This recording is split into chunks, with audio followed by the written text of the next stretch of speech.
Les jours passent et les révélations sur le prince Andrew s'accumulent.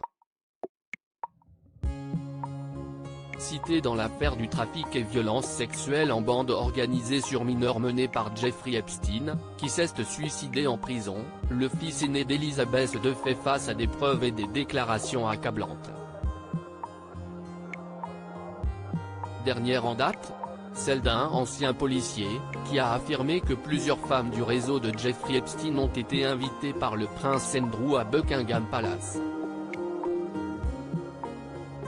En 2009, CIST durant son procès pour fraude financière que l'officier Paul Page a évoqué les liens étroits entre le duc et Jeffrey Epstein.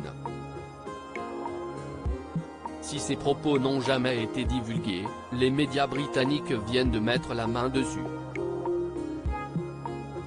Le plus gros coupable était le prince Andrew. Andrew invitait souvent des amis, y compris Ghislaine Maxwell, fille du regretté feu Robert Maxwell, a-t-il expliqué devant le juge, en évoquant la venue de celle qui est décrite comme l'entremetteuse du milliardaire, en recrutant des jeunes filles comme esclaves sexuelles.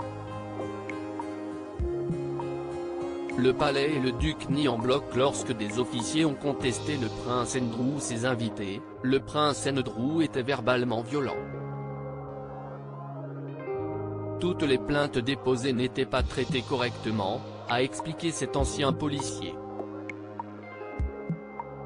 Mais Buckingham Palace réfute une nouvelle fois ces allégations, au cours du procès, qui a abouti à une condamnation pour fraude. Page a formulé une série d'allégations sur la maison royale et des membres de la famille royale, dont aucune n'a été étayée. Devant l'ampleur de la polémique, le prince Andrew a fait une mise au point sur ses relations avec le prédateur sexuel, par le biais d'un communiqué diffusé samedi 24 août. Dans sa déclaration, le duc a cherché à clarifier les faits pour éviter de nouvelles spéculations sur son amitié avec Jeffrey Epstein, qui aurait débuté en 1999. Le prince Andrew a expliqué l'avoir rarement vu.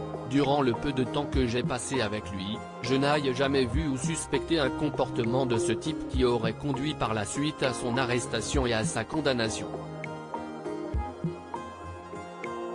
J'ai déjà dit que c'était une erreur de le voir après sa libération en 2010 et je ne peux que réitérer mon regret de m'être trompé.